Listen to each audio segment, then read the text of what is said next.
말씀 앞에서 경외함으로 주께 홀로 섭니다. 하나님 말씀 보시도록 하겠습니다. 구약 10편 67편 1절에서 7절 말씀입니다. 구약 10편 67편 1절에서 7절 말씀입니다. 10편 67편 1절에서 7절 말씀 함께 보시겠습니다. 제가 가진 성경은 구약 848쪽, 849쪽에 걸쳐서 있습니다. 10편 67편 1절에서 7절 말씀입니다.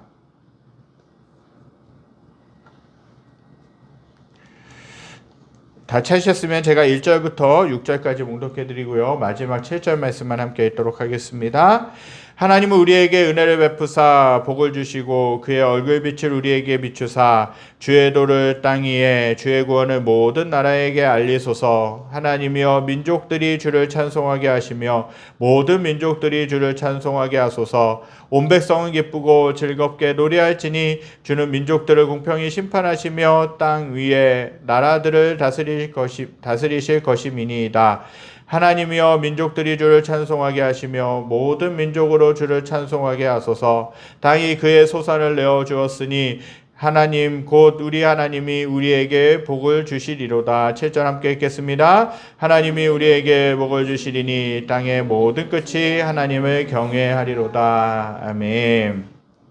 오늘은 추수감사주일입니다. 정말 추수감사주일은 여러 유래들이 있지만 하나님이 함께 하시는, 그리고 또 한 해 동안 지켜주신 거 하나님께 감사하면서 하나님께 영광 올려드리면서 하나님을 기념하고 또 감사하는 절기로 우리가 지키고 있습니다. 미국에서 시작되었고요. 여러 가지로 그 어려움 속에서 영국에 있는 청교도들이 신대륙에서 첫 번째 추수를 하고 나서 자신들을 지켜주시는 하나님께 감사하는 일을 잊지 않았다라는 것입니다. 그래서 이 추수감사주일이 그냥 지키는 절기가 아니라 한 해 동안 지켜주신 그 하나님께 감사하면서 드리는 시간이라는 것입니다. 추수감사주일은 성경에서 유래한 절기라는 것이죠. 애굽에서의 노예 생활을 끝내고 가나안 땅에 들어간 이스라엘 백성들은 하나님의 말씀에 의해서 1년에 3번씩 절기를 지켜야 했습니다. 유월절과 오순절과 수정절이 그 절기라는 것이죠. 그 중에 수정절은 초막절이라고 하는데 그의 걷어들인 곡식을 창고에 쌓아놓고 풍성하게 베푸신 하나님의 은혜를 감사하면서 지키는 감사절입니다. 이것이 추수감사주일의 유일이라는 것입니다.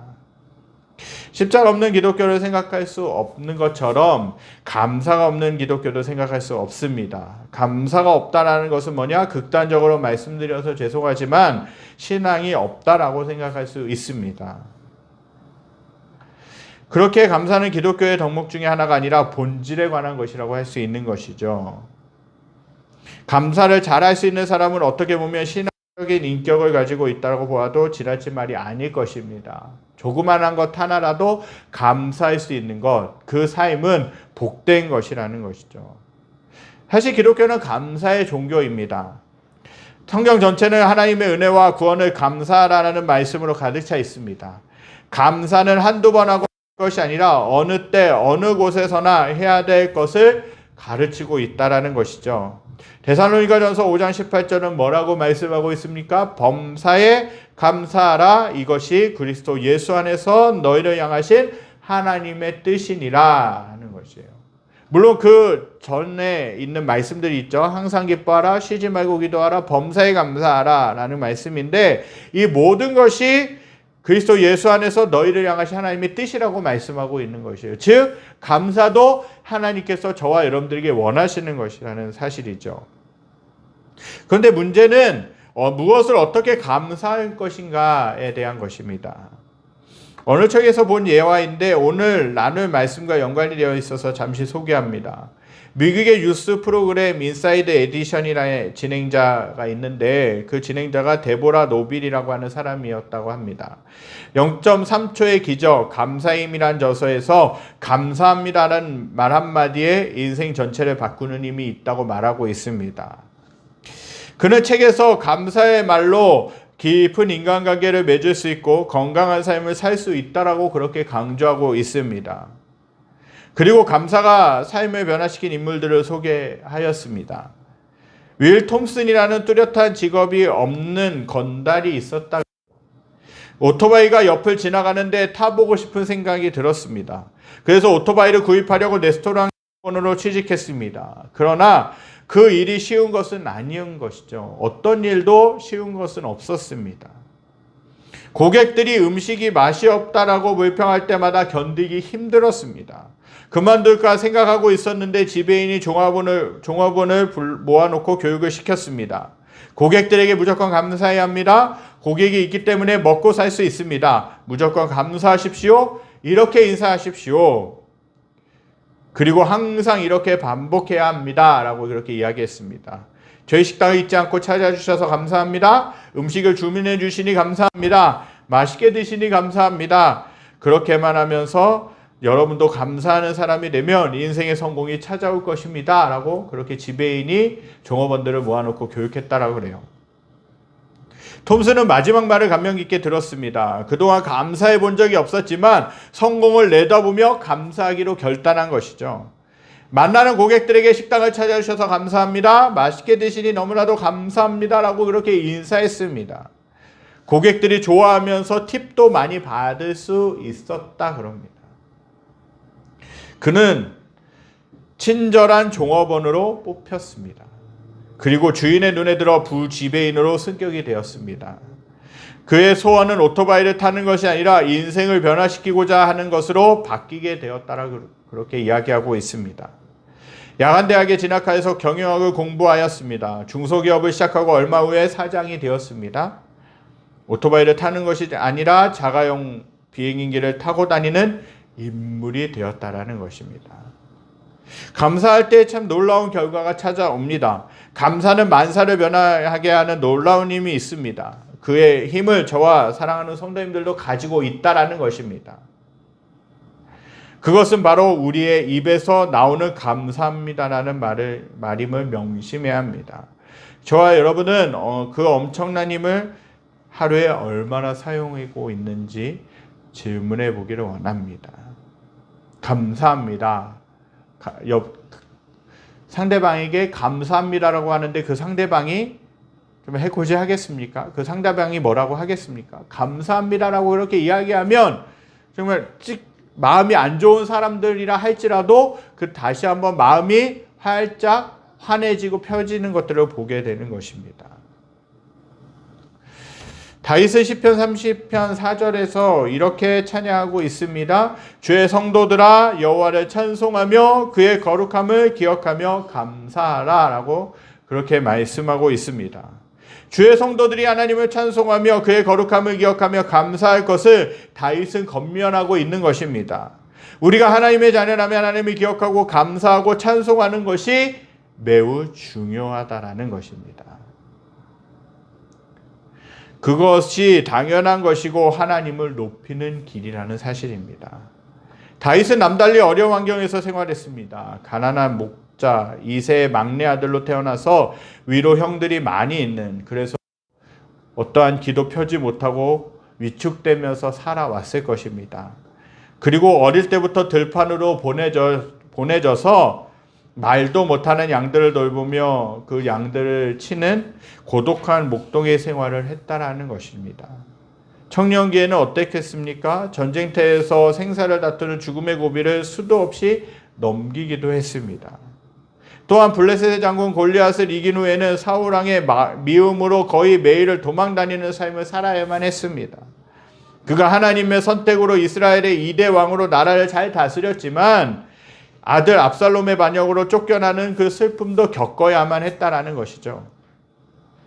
그가 왕으로 있을 때 순간의 실수와 정욕으로 씻을 수 없는 간음죄를 짓고 나단 선지자의 무서운 책망을 듣고 눈물로 침상을 띄우며 회개하는 시간도 있었습니다.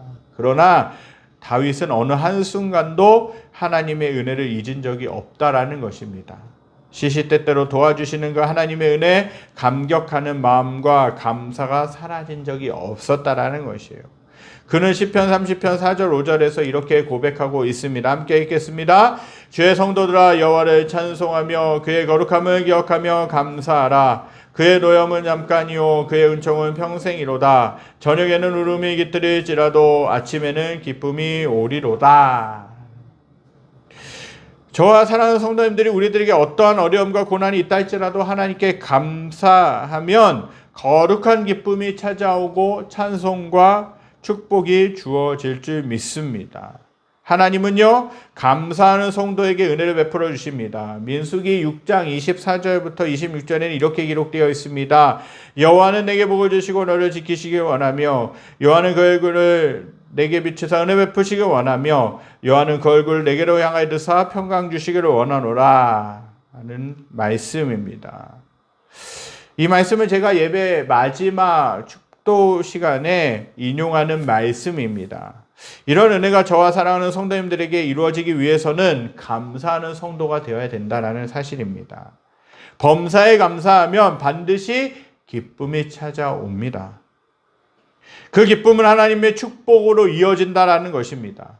하나님께서 얼굴을 우리를 향하여서 비춰주신다라는 거예요. 우리가 하나님의 축복을 받기 위해서는 우리가 하나님의 복을 받기 위해서는 어떻게 되느냐? 하나님이 저와 여러분들 향하여서 얼굴을 향하여 비춰주셔야 된다라는 거예요. 하나님이 저와 여러분들 향하여서 빛을 비춰주셔야 된다라는 것이죠. 다윗은 오늘 보면 1절에서 하나님은 우리에게 은혜를 베푸사 복을 주시고 그의 얼굴빛을 우리에게 비추사라고 고백하고 있습니다. 어려운 여건 속에서도 감사를 잃지 않고 하나님의 은혜에 감사하면 어떤 일이 일어나겠습니까? 하나님은 우리의 슬픔이 변하여 기쁨이 되게 하시고 고통이 변하여 은혜가 되게 하신다라는 사실입니다. 절망이 변하여 은혜의 찬송이 되게 하신다라는 거예요. 그러므로 하나님의 은혜는 무한하다라는 것입니다.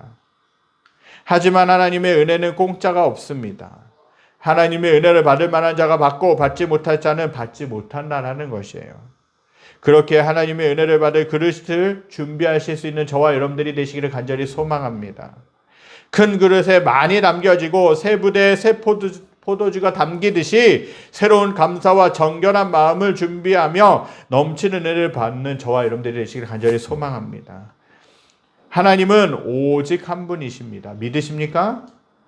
하나님은 오직 한 분이세요. 창세기 1장 1절에서 하나님을 엘로힘이라는 복수형으로 사용되었기 때문에 하나님들이라고 해석하는 사람들이 간혹 있어요. 그러나 그것은 삼위일체 하나님을 부인하려는 터무니없는 해석입니다. 다윗은 시편 86편 10절 말씀에서 주만 하나님이시니이다 라고 고백하였어요. 성부와 성자와 성령 삼위일체 하나님은 유일하신 분이 아니라 유일하신 하나님이시라는 사실이에요. 하나님이 유일하시라는 개념은 뭐냐? 오직 하나님만 우리를 구원하실 수 있다라는 의미입니다. 유일하신 하나님은 만물과 인생의 유일하신 주인으로 계시는 분이십니다. 창조주는 하나님 한 분이시며 우리는 피조물이라는 사실이에요. 하나님은 창조주이심으로 피조물인 인간들을 구원하실 수 있는 분도 오직 하나님 한 분밖에 없다라는 것입니다. 다윗은 창조주이신 하나님께 주의 도를 땅 위에 주의 구원을 모든 나라에 알리소서라고 2절에서 그렇게 기도하고 있습니다.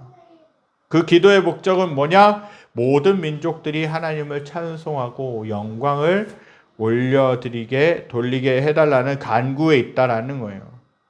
우리가 왜 하나님을 찬송해야 됩니까? 그 이유는 우리가 하나님께 구원받았다는 오직 한 가지 이유 때문에 그렇습니다. 우리가 믿음으로 구원을 받지만 원초적으로 구원은 오직 하나님의 은혜였다라는 것이에요. 죄로 인하여서 죽을 수밖에 없는 그 영혼을 저와 여러분들을 어떻게 하셨느냐? 예수님을 보내주셔서 구원하셨다라는 것이에요. 하나님께 구원받은 사람들이 우선적으로 해야 할 일이 무엇이겠습니까? 그것은 하나님을 찬송합니다. 하나님은 모든 피조물, 특히 구원을 받은 모든 성도들에게 마땅히 찬송을 받으실 만한 분이신 줄 믿습니다. 그렇게 그 하나님께 찬송을 올려드리는 것이 너무나도 중요합니다. 성도는 언제나 어디서나 하나님을 찬송해야 됩니다. 위기에 처해 찬송할 수 없을 때 하나님을 높이며 그 능력을 찬송해야 된다는 것이에요. 하나님께서 찬송을 받으실 때 권능의 손을 펴서 복을 주시는 분이십니다.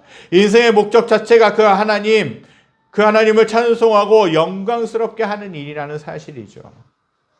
찬송을 통하여 이런 하나님의 역사는 헤아릴 수 없이 많습니다. 바울과 실라가 빌립보에서 복음을 전하다가 죽도록 매를 맞고 옥에 갇히는 일이 있었습니다. 그러나 그들은 조금도 원망하지 않고 불평하지 않고 어떻게 합니까? 한밤중에 찬송을 드리며 기도를 드렸다라는 것이에요. 찬송을 부를 때에 지진이 나고 옥문이 열리고 메인돼서 풀려나는 기적이 일어나게 됩니다. 또한 구약 성경을 보면 악신이 사울에게 이르렀을 때, 임하였을 때에 어떻게 됩니까? 다윗이 수금을 취하여 손으로 그 수금을 연주하니까 악신이 그 즉시로 떠나갔다라고 말씀하고 있어요. 하나님은 찬송을 하는 성도들에게 힘이 되시고 방패가 되어 주시는 분인 줄 믿습니다.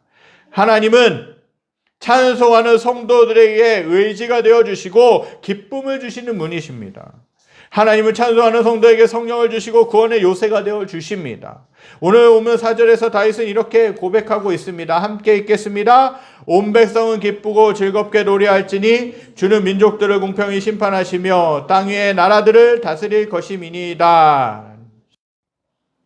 온 백성은 기쁘고 즐겁게 노래할지니 주는 민족들을 공평히 심판하시며 땅 위의 나라들을 다스리실 것입니다. 하나님께 찬송하며 살아가는 것이 너무나도 중요하다라는 것입니다. 그분은 공평히 민족들을 공평히 심판하시며 나라들을 다스리시는 분이시라는 거예요. 만유의 주님이시라는 사실입니다. 하나님은 만복의 근원이십니다. 즉 무슨 말씀입니까? 모든 복을 주관하시는 분이 하나님이시라는 거예요. 하늘과 땅의 모든 복은 하나님께로부터 나온다라는 것이에요. 에베소서 1장 3절 이렇게 말씀하고 있어요. 찬송하리로다 하나님 곧 우리 주 예수 그리스도의 아버지께서 그리스도 안에서 하늘에 속한 모든 신령한 복을 우리에게 주시되. 이 말씀은 복을 주시는 주체가 누구인지를 분명하게 선포하는 말씀이에요. 그러면 왜 하나님께서 복의 근원이 되어 주십니까? 그 이유는 뭐냐? 복을 바르게 구하도록 위함이라는 것입니다.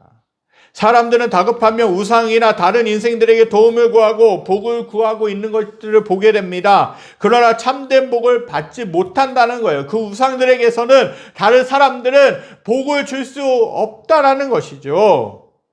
그러므로 우리가 마땅히 은혜와 복을 구하고 의지하고 경외할 분은 누구냐? 오직 여호와 하나님 한 분이라는 것입니다. 다윗은 오늘 본문 6절 7절에서 이렇게 고백하고 있습니다. 땅이 그의 소산을 내어 주었으니 하나님 곧 우리 하나님이 우리에게 복을 주시리로다. 하나님이 우리에게 복을 주시리니 땅의 모든 끝이 하나님을 경외하리로다. 다윗의 고백을 보면 하나님이 복을 주시고 소산을 주신다라고 분명히 고백하고 있습니다. 소산과 복을 어떤 다른 신이나 사람들이 주는 것이 아니고 하나님께서 주신다라고 선포하고 있는 것입니다. 그리고 땅의 모든 끝이 하나님을 경외하게 될 것이라고 말씀하고 있습니다. 저와 사랑하는 성도님들이 예수님 믿고 하나님의 나라를 소망한다면, 하나님의 자녀라고 확신한다면 하나님을 의지하고 하나님께 구해야 됩니다. 복의 복을 주시는 분은 다른 어떠한 신이 아니라 하나님이시라는 사실입니다. 하나님이 복을 주시는 분이십니다. 하나님께 그 복을 구해야 된다는 것이에요. 하나님이 함께 하셔야 된다는 거예요. 우리 가정 가운데서도, 우리 일터 가운데서도, 우리의 모든 삶의 자리 가운데서 하나님이 함께 하셔야 그곳이 복된 곳이 되어질 수 있다는 거예요. 축복의 장소가 되어질 수 있다는 것이죠. 그리고 하나님께 감사하고 찬송하는 것이 너무나도 중요합니다. 하나님의 은혜에 감사하고 찬송할 때 하나님은 저와 여러분들에게 많은 복으로 채워주실 줄 믿습니다. 자녀들에게, 우리가 자녀들을 키우고 있는 그 자녀들에게 무엇인가를 내가 해주었어요. 무엇인가를 사주고 먹을 것을 사주고 그렇게 해주었습니다. 근데 그 자녀가 당연한 듯이 받고 모른 체 한다면 이 자녀에게 더 좋은 것을 주고 싶겠습니까? 아무리 내가 사랑하는 자녀이기 때문에 먹을 것을 사주고 좋은 선물을 해준다고 하지만, 당연한 것이라고 하지만, 그러나 그 자녀가 감사를 표현할 때, 엄마 아빠 감사합니다, 이렇게 해주셔서 감사합니다라고 감사를 표현했을 때, 엄마 아빠 고마워라는 그 말을 표현했을 때 어떻습니까? 내 안에 작은 것이지만 감사가 되는 것이, 그 안에 감동이 있는 것입니다. 그리고 감사를 표현한 그 자녀에게 더 많은 것을 해주고 싶은 것이에요. 어제 추수감사주일 예배를 준비하면서 이제 강단에 이제 여러 가지 것들을 장식하고 있었는데, 좀 저희 아이가 이제 조금씩 자라고 이제 4학년이 되었습니다. 그러면서 이제 하나하나 저와 이제 저희 아내가 같이 장식을 하고 있었는데, 아이가 계속 심부름을 해주는 거예요. 기쁨으로 따라 나와서 또 같이 이제 이것들을 사고, 준비할 것들을 사고, 또 옆에서 엄마가 뭐 갖고 와라, 아빠가 뭐 갖고 와라 하면 그렇게 해주는 거예요. 아, 그러면서 얘가 성장했구나. 물론 엄마하고 불평하고 짜증낼 때도 많죠. 그런데 그 하나하나가 정말 제 안에서는 정말 주님께 감사가 있었다라는 거예요. 우리 자녀가 클 수 있었던 것, 건강할 수 있었던 것, 모든 것이 감사입니다. 은혜입니다. 지금까지 우리가 살아올 수 있었던 것, 우리가 지금까지 지내올 수 있었던 것이 감사할 제목이라는 것이에요. 오늘 추수감사주일입니다. 한 해 동안 지켜주신 하나님께 감사하고 그 은혜를 보는 저에게입니다. 살다 보면 힘든 일과 생각하고 싶지 않은 일들도 많았습니다. 한 해 동안의 삶을 돌아보십시오. 힘든 일들도 있었어요. 고민되는 일들도 있었고, 내 마음 가운데 내 마음을 무겁게 하는 일들도 있었습니다. 그러나 순간순간 하나님이 저와 사랑하는 성도님들 지키시고 인도하시고 보호하셨기 때문에 여기에 저와 여러분들이 있는 줄 믿습니다. 이 은혜를 잊지 않고 함께 감사하며 앞으로의 은혜와 축복을 구해야 할 줄 믿습니다. 분명한 사실은 뭐냐? 하나님이 복을 주셔야 된다는 거예요. 그래야 저와 여러분들의 가정이 평안하고 저와 여러분들의 가정이 복된 가정이 되어질 수 있다라는 것입니다. 하나님이 지켜주셔야 됩니다. 하나님이 함께해 주셔야 됩니다. 그래야 하나님 안에서 삶을 살아가면서 기쁨을 가질 수 있다라는 것입니다. 저와 여러분들이 이러한 하나님께 감사하면서 또 하나님 한 분만을 의지하면서 하나님이 주신 복으로 하게 또 감사하면서 살아가실 수 있게 되기를 간절히 소망합니다. 우리 이 시간 말씀 기억하면서 찬양 드리기 원합니다. 거룩하신 하나님, 주께 내가 누려왔던 모든 것들이 정말 모든 것들이 은혜입니다. 내가 살아갈 수 있었던 것 모든 것들이 은혜이고 당연한 것이 아니라 은혜라는 거예요. 우리가 건강하고 싶어도, 우리가 아무리 운동을 하고 싶어도 건강히 하기가 힘든 것이 우리들의 모습이죠. 그러나 내가 건강하게 지낼 수 있는 것 하나님의 은혜입니다. 우리가 사계절을 보낼 수 있는 것도 하나님의 은혜이고 우리가 숨을 쉬며 살아갈 수 있는 것도 하나님의 은혜입니다. 우리 이 시간 그 하나님의 은혜를 기억하며 찬양하겠습니다.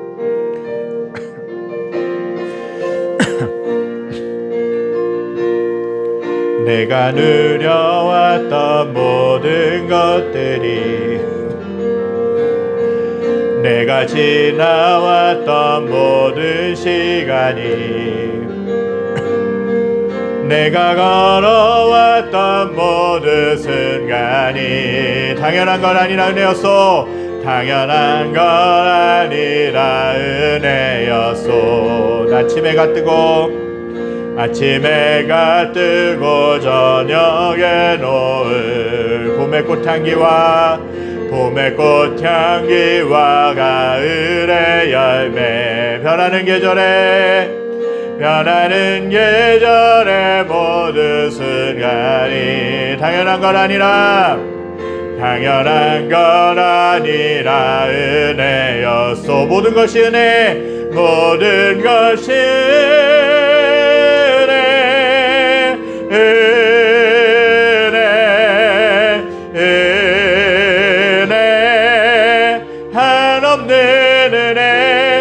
삶에 당연한 건 하나도 없었던 것을 모든 것이 내 은혜여서 내가 이 땅에 태어나 사는 것 어린아이 시절과 지금까지 숨을 쉬며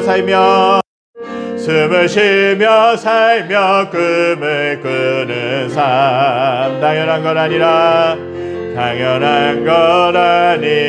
은혜였소. 내가 하나님의 자녀로 살며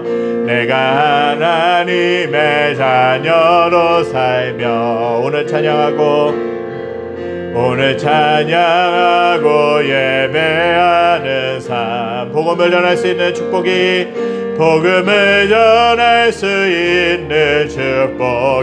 당연한 건 아니라 은혜였소. 모든 것이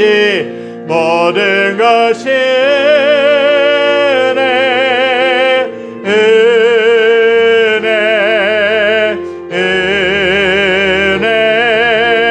한없는 은혜 내 삶에 당연한 건 하나도 없었던 것을 모든 것이 은혜 모든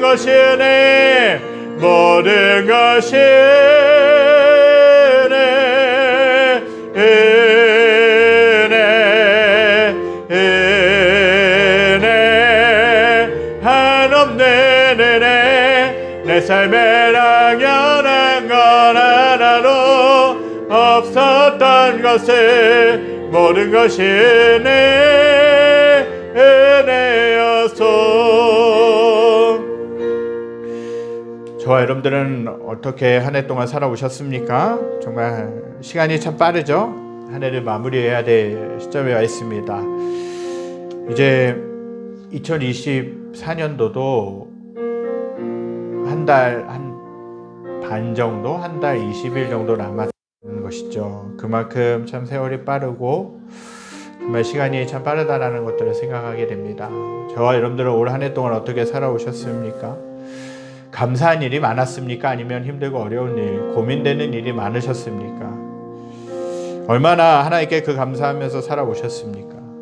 1년을 살 수 있었던 건 우리의 힘으로 살아온 것 같지만, 우리의 노력으로 살아온 것 같지만 하나님이 함께 하셨기 때문에 여기까지 올 수 있었는 줄 믿습니다. 하나님이 돌보셨기에 여기까지 올 수 있었다라는 것이에요. 범사에 감사하라. 이것은 너희를 하나님의 뜻이라고 말씀하고 있습니다. 하나님, 다윗은 오늘 시편에서 소산을 주신 그 하나님께, 먹을 것을 주신, 모든 것을 주신 그 하나님께 감사하면서 그 하나님께 찬송하고 있는 것이에요. 우리가 복을 받을 수 있는 비결은 뭐냐? 하나님께 감사하는 것입니다. 매일의 삶 가운데 작은 것 하나라도 감사하고 작은 것 하나라도 하나님 안에서 기뻐하고 살아가는 것이라는 거예요. 하나님은 감사할 때 모으는 많은 것으로, 많은 복으로 채워주시는 분인 줄 믿습니다. 하나님께 감사하면서 살아갈 때 그 하나님은 우리들의 삶을 통하여, 우리들의 고백을 통하여서 하나님은 영광 받으시고 또 높아지시는 분이 하나님이시라는 거예요. 물론 이미 높으신 하나님이시지만 그 하나님을 영광스럽게 한다는 거예요. 감사로 제사를 드릴 때, 예배를 드릴 때 하나님은 우리들을 축복하시고 우리들과 함께 하신 줄 믿습니다. 저 여러분들이 매일의 삶 가운데서 감사하는 삶, 정말 하나님 안에서 기쁨을 누리는 삶, 하나님이 주신 은혜를 찬양하는 삶을 살아가는 저와 여러분들이 되시길 간절히 소망합니다. 기도하겠습니다. 하나님, 오늘 다윗은 하나님을 찬양하면서 여러 가지 제목들을 가지고, 여러 가지 표현들을 가지고 하나님을 찬양하면서 그 소산을 주신 그 주님께, 먹을 것을 주신 주님께, 정말 자신이 누릴 수 있는 것을 주신 하나님께 감사하고 있는 것을 보게 됩니다. 하나님, 저희들이 그 하나님께 감사하면서 살아갈 수 있는 삶을 살게 하여 주시옵소서. 하나님, 올 한 해를 지켜주신 그 하나님께 감사합니다. 하나님, 여러 가지 어려움들도 있고 우여곡절들이 있고 희노애락이 있었지만 그러나 그 시간들 속에서 하나님이 저희들을 지켜주셨고 하나님이 저희들을 돌보셨기에 여기까지 올 수 있었던 것을 저희들이 다시금 감사합니다. 하나님 매일의 삶 가운데 감사하게 하시고 매일의 삶 가운데 하나님을 찬송하게 하시고 매일의 삶 가운데 하나님을 높여드리는 그런 놀라운 삶이 될 수 있게 하여 주시옵소서. 그래서 하나님이 주시는 복으로 충만한 삶을 살게 하시고 하나님이 주시는 은혜로 풍성한 삶을 살고 날마다 하나님이 주신 것으로 누리며 살아가는 저희들의 모습이 되게 하여 주시옵소서. 여호와는 내게 복을 주시고 너를 지키시길 원하며 여호와는 그 얼굴 내게 비추사 은혜 베푸시길 원하며 여호와는 그 얼굴 내게로 향하여 드사 평강 주시길 원하노라. 이제 우리 주 예수 그리스도의 은혜와 하나님의 무한하신 사랑하심과 성령의 감화 감동 교통하심의 역사가 오늘 말씀을 듣고 추수감사주일 예배를 드리면서 정말 하나님께 감사로 제사드리며 하나님께 감사하는 삶을 살기로 결단하는 사랑하는 성도들 머리머리 위에 그들에 속한 직장과 가정과 모든 삶의 터전 위에 여러 가지 어려움으로 인해서 신음하고 아파하고 있는 이 나라와 이 민족과 전 세계 모든 열방 위에 지금부터 영원까지 함께 계시기를 간절히 축원하옵나이다. 아멘.